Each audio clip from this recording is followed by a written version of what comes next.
How to download and install Grand Theft Auto San Andreas on Android.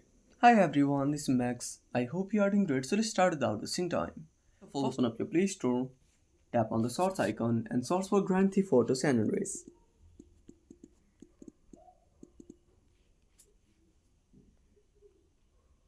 Now tap on GTA San Andreas Netflix. Now tap on install.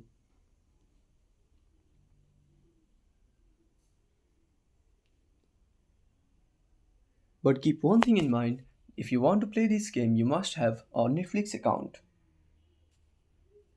Now wait for the application to download.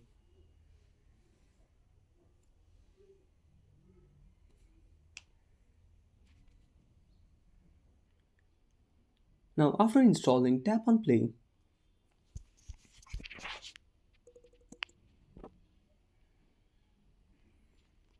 And that's it. If you found this video helpful, smash that like button and subscribe our channel for more awesome content. Have a burning question on a special topic? Drop down a comment below. This is Max signing off until next time.